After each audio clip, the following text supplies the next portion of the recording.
NBA playoffs is here, and that means certain players have a ton of pressure on them to perform this playoff season. But hey guys, Manuel here, and before I jump into this video, I just want to ask you guys to give me the HBO special. That is the Help a Brother Out, and you can do that by hitting the subscribe button and leaving a like underneath this video. I'm not one for long intro, so let's jump into the story. Today is April 12th and the last day of the NBA play-in tournament, which will officially mark the beginning of the NBA playoff season. And with that, I wanted to make a video detailing and listing my top 5 players I think have the most amount of pressure on their backs to perform this playoff season. And by pressure, I mean the pressure to win it all. It's not okay to just go to the NBA Finals. It's not okay to just go to the conference finals. You have to come out on top. And the reason why these players are on this list is because winning an NBA title would be imperative and would make all the difference for their legacy. And many players on this list have a plethora of reasons why winning this particular playoffs would make all of the difference in the world for them. I'm going to be doing a countdown from number 5 all the way to number 1, with number 1 being the player with the most to gain if they were to win a championship. So without a doubt, let's jump into this list. At number 5, I have Nikola Jokic.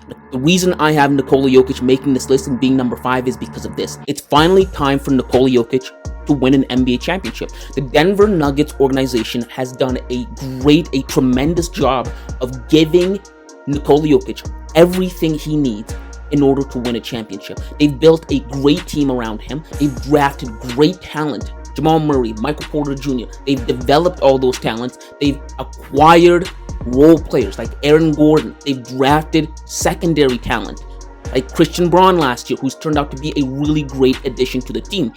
They've done everything they can do as an organization, as a front office, to build around Nikola Jokic and give him all the tools he needs to win an NBA title.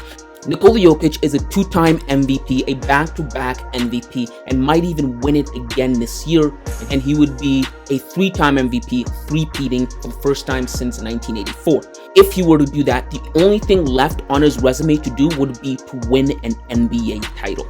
His team this year is fully healthy, unlike last year when he had to carry his whole team because Micheal Porter Jr. and Jamal Murray were injured, and he had to go up against the Golden State Warriors in the playoffs last year, in which he lost in 6 games, and the Golden State Warriors eventually went on to prove they were the best team last year by winning the NBA Finals. And on top of that, his team is the best team in the Western Conference with the best record. It's been that way since Christmas, so the stage is set for Nikola Jokic to finally win. There should be no excuse for the Denver Nuggets to win it all this year. Prior to the season beginning, I had the Denver Nuggets as the dark horse to win it all, or to be a juggernaut, and I was right. They are the best team in the Western Conference, so there should be no excuse. It's do or die here, and because of that, I have Nikola Jokic at number 5. At number 4 on this list, I have Chris Paul of the Phoenix Suns. And the reason I have Chris Paul on this list at number 4 is because this year might be his last legitimate chance at winning an NBA title. Like LeBron James, Chris Paul is 38, and Father Time is catching up with him. You can see it in his play. You can see it in the amount of injuries and the frequency of injury that he gets year in, year out. Father Time is catching up to him, and you can't stave off Father Time forever. And he's not built like LeBron. LeBron can last a little longer, but Chris Paul is on his last few legs here. And throughout his career, Chris Paul has been on a number of really, really good teams that had legitimate chances at winning the titles. All those years he played in Los Angeles with the Clippers, with Blake Griffin, with Doc Rivers, he had legitimate chances at winning the NBA title, but always fell short. And then he went to Houston. In 2018, he had one of his best chances with the 2018 Houston Rockets with James Harden, but unfortunately, injuries sidelined him for Game 7, and the Rockets lost to the Golden State Warriors. And more recently, he came up short in the NBA Finals in 2021 against the Milwaukee Bucks, and we saw Giannis Antetokounmpo win his first NBA title over him.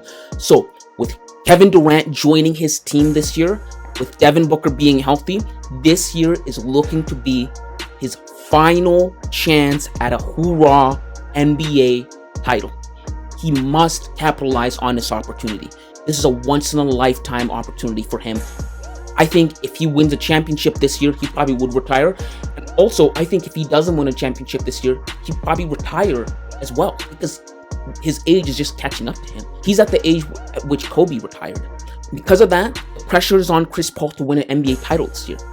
The stage is set for him. Everything is looking nice. Everything is looking pretty. The Phoenix Suns are healthy. They have Kevin Durant. Devin Booker is a great scorer. Last year, they came up short against the Dallas Mavericks, but this year is looking up to be the year he might be able to actually win